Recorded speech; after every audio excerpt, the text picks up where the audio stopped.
Yung basahan, maangat. Grabe no, parang Ducati. Napaka-solid. Ang entry-level sport bikes ang isa sa pinaka-exciting ngayon na category sa big bike market. And ito yung follow-up sa best-selling sport bikes ng CF Moto. And yung nauna rito, yung 450SR ang nagpakilala sa CF Moto sa world market. And ngayon, nilabas nila itong 450SRS na mas pinaganda pa nila, mas in-improve pa nila. Ipakita ko muna yung mga differences nito sa previous SR. So ito yung nagkaroon na siya ng S dito. So SRS. Unang-una is the winglets. So para siyang carbon, mas lumapad siya at nagkaroon na siya rito ng air vents, kabilaan. Tapos yung side fairings niya, nagkaroon na rin dito ng mesh and air ventilation para yan sa makina, para mas maganda yung cooling system. Kasi medyo mainit yung makina na to dahil nga sa lakas ng horsepower. Meron na siyang single-sided swing arm, nakita niyo naman. So yung design ng mags niya sa harapan, parehas pa rin. Pero yung sa likod, binago na nila. So pa-curve na siya na ganyan. So mukha na siya mga European sport bikes. Tapos yung caliper niya is now a 2-pot caliper. In-upgrade na nila from previous 1-pot caliper. Yung front niya, same pa rin. It's a Brembo M40 4-pot caliper. Kaya napakaganda talaga ng preno. Napakalakas. Meron siyang 449.5cc parallel twin engine na may 50 horsepower and 39.3 Newton meters of torque. Yung engine niya, guys, is an over-square engine na usually ginagamit sa mga race bikes. Pag sinabing over-square, mas mataas yung bore kumpara sa stroke. Kaya meron siyang 72 mm bore and 55.2 mm of stroke. Kaya naman yung engine niya, rev happy. So, gustong-gusto niya na nire-rev mo siya at nasa upper rev range yung power niya. So, meaning nun, napakasarap gamitin sa mga racetrack, spirited riding, talagang ramdam mo na gustong-gusto niyang pinipiga siya at high RPM siya at pinapasigaw yung makina niya, yung exhaust niya. Yung fuel tank capacity naman niya is 14 liters. Yung brake lever niya is steel axial brake master pump, pero maganda rito, nilagyan nila ng Brembo and sa mga super sport and super bikes na dibaso. Itong top triple clamp niya, ang ganda, para talagang siyang European bike kasi kulay silver tapos may butas dito. Sobrang premium ng pagkakagawa talaga, guys. Talagang tinaas na ni CF Moto yung quality ng mga bikes nila. Dito naman sa garnish ng fuel tank, paikot dito sa fuel cap, kita nyo, para siyang carbon na plastic. Pero kagandahan nito, pag may mga nag-spill na gasoline, hindi kagad papatak doon sa paint. So ito yung mag-absorb nun, ito muna yung papatakan nun. Kita nyo, very premium, pati yung susi niya, kita nyo, guys. Para siyang BMW, yung quality. Mas maganda pa sa ibang mga Japanese bikes yung pagkagawa sa susi niya. The controls, same CF Moto, parehas din to sa 450MT. Pati dito sa pag-navigate ng menu. Solid ng mga buttons. Quality talaga. Ito namang single-sided swing arm. Hindi lang to for aesthetics. Ang advantage naman ito is mas madali kang makakapagpalit ng gulong dito sa rear mags. So ito, tatanggalin mo lang yung tong center nut and matatanggal mo na siya. Unlike doon sa conventional na swing arm na dalawa yung swing arm, marami ko pa tatanggalin. So ito lang tatanggalin mo sa kanya. Plus itong caliper. Pwede mo na siyang hugutin. Yung mga lights naman niya is all LED na, yung headlight. Tapos nagustuhan ko itong DRL niya kasi nakita niyo naman, may animation kapag ini-start niyo siya. Yung taillight niya rin is LED. Ayan, ang ganda ng shape, oh. And meron din siyang animation, Ang galing, na para siyang humihinga. Tapos sa gitna, ito yung brake lights. Sobrang futuristic. Yung shape niya rito reminds me of the R6 na meron siyang parang air duct sa gilid. Meron siyang 5-inch TFT full color display na may animation sa startup. So, sobrang ganda, no? So, dito makikita natin meron siyang voltmeter, trip meter, and average fuel consumption. Time kung gano'n mo na siya katagal ginamit, 13 hours and 52 minutes. Meron siyang clock, temperature, gear indicator, tachometer, speedometer. Meron na siyang traction control. Pati yung side stand indicator, meron din siya. So, sobrang high-tech. Para na siyang isang European bike. Dito naman yung fuel gauge and engine temp. And then, check naman natin yung seat height. So, my height is almost 5'5". And yung seat height nito is 31.3 inches. So, medyo mataas for a 450cc. Dahil yung Ninja 400 is only 30.1 inch. So, more than 1 inch yung difference nila. Talagang papansin mo siya pag sakay mo. Pero, hindi naman sa sobrang taas. Mababa pa rin yun para sa isang entry-level na sport bike. So, hindi ka sa kanya mahihirapan. Plus, yung weight nito is only 179 kilos wet. So, yun yung pag-wet, yun yung puno na ng fluids like full tank, engine oils, and coolant sa radiator. Tapos yung riding position is a bit aggressive.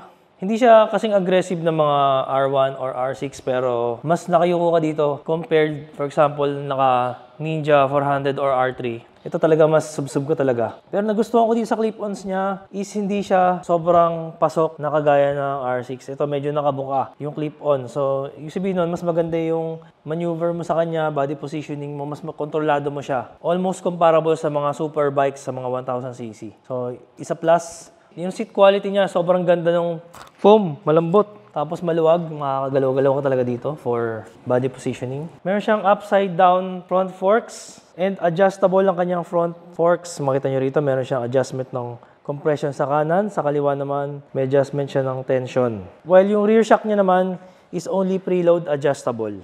Yung front tire niya naman is 120 by 17 and yung likod niya naman is 160 by 17. So medyo malapad na yun para sa isang 450cc and maganda na siya mag-banking. And nagustuhan ko pa dito yung rear fender niya, madali siyang tanggalin. Meron lang siya 3 tornilyo dito, tapos pwede mo nang tanggalin para maging fender eliminator, dagdag pa forma. At sa racetrack, di ba, hindi naman kailangan ng rear fender para sa weight savings. Pagdating naman sa passenger seat, medyo maliit, kagaya din ng mga usual sport bikes. Pero at least meron siyang passenger seat. Tapos dito naman sa passenger foot peg, madali lang siya, di siya tanggalin. Pag tinanggal mo siya, hindi siya halata kasi ito yung subframe niya. Side mirrors niya naman, medyo mahaba at parang mukha siyang futuristic. Kasi parang dito, tapos meron na siyang LED na signal lights. Check natin, yan o. Sobrang lakas ng signal light at sobrang laki.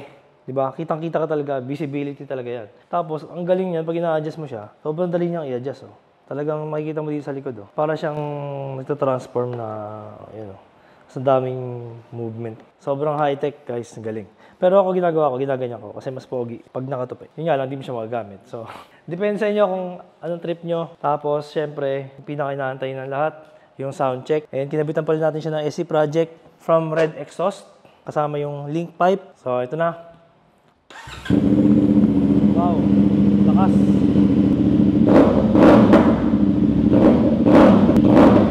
May basahan. Maangat.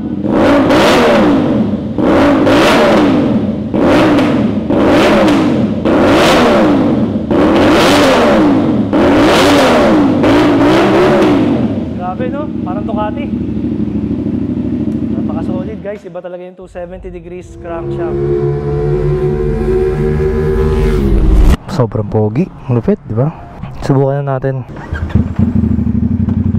Ayun, so kapag cruising lang na ganyan, meron naman siyang saktong tunog lang. Hindi naman sobrang ingay. Pwede mo siyang low RPM lang. Grabe yung tunog, parang Ducati. Parang between. Ba talaga pag crossplane, no? 270 degrees crankshaft.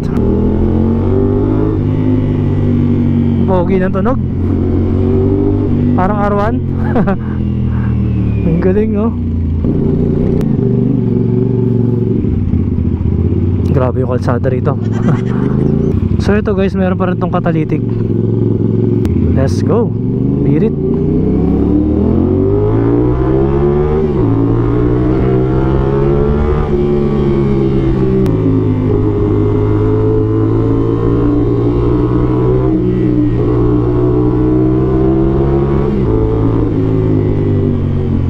Lakas. Ang ganda rin guys. Sobrang ganda ng tunog, sobrang pogi ng tunog. Mapaka-solid, no?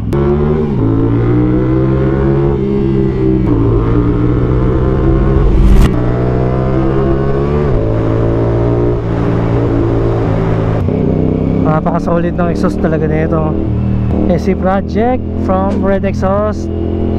270 degrees crank of CF Moto 450 SRS. So ito yung first ever na nakagamit ako ng SR 450 SR. I think same lang naman yung engine nilang dalawa. Ang pinagbago lang yata yung colorway tsaka yung single-sided swing arm. So ang weird, no?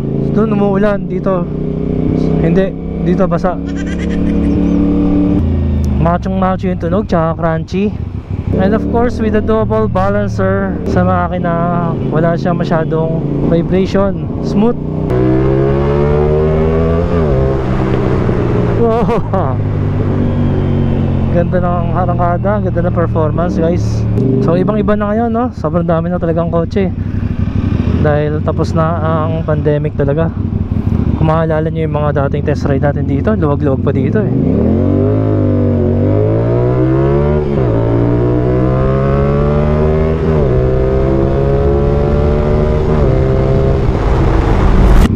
Traffic test naman tayo dito. So nakakatawa sa kanya is yung liko niya, laki ng kabig ng liko. So madali siyang isingit-singit sa traffic. So para ka lang siguro dito naka naked bike.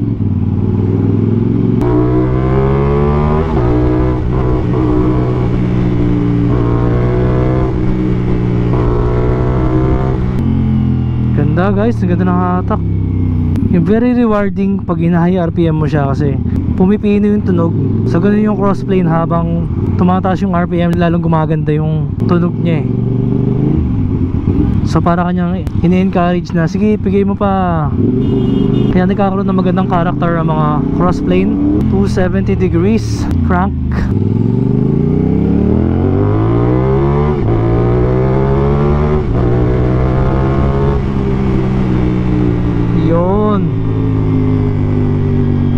Napakaganda ng preno, naka-Brembo kasi. Sure ball, mapahinto mo talaga siya eh.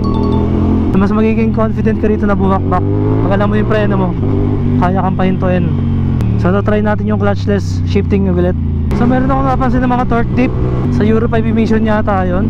May mga torque dip sa itaas ng rev range. Parang nag-hesitate siya. So hindi natin masabi kung nagkataon lang ba or what. Pero ayun, may konting torque dip. Pero ganda yung hatak guys, maganda.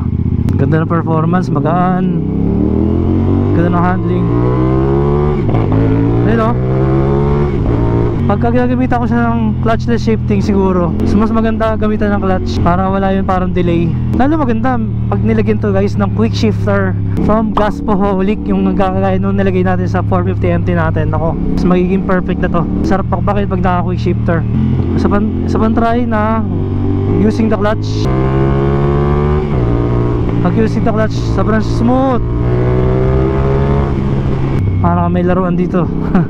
Pang service, pwede pang service, pwede laruan, di ba?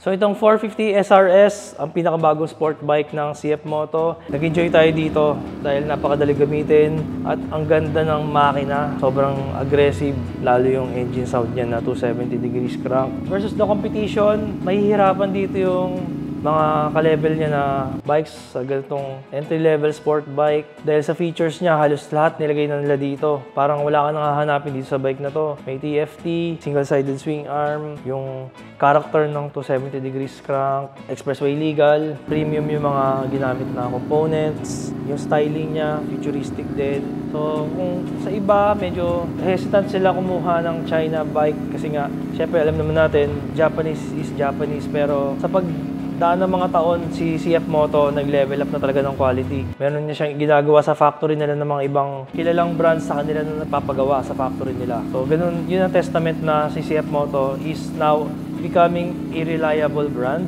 And proven na naman, marami nang gumagamit at so far, wala pang known issues na lumalabas. So, para sa akin, kung gusto mo maiba naman, kasi syempre sobrang dami na talaga gumagamit ng mga usual na mga mainstream bikes. Gusto mo na maiba naman, gusto mo na latest, gusto mo na may pagka-exotic ang dating. Pero di masakit sa wallet kasi 319,000 lang ang SRP nito. Di natin siya nilalang dahil nalitan tayo, pero comparing sa ibang bikes na ka-level niya, isa na to sa pinakasulit na bike. So kung gusto nyo to, try nyo, manghiram kayo, testingin nyo, for sure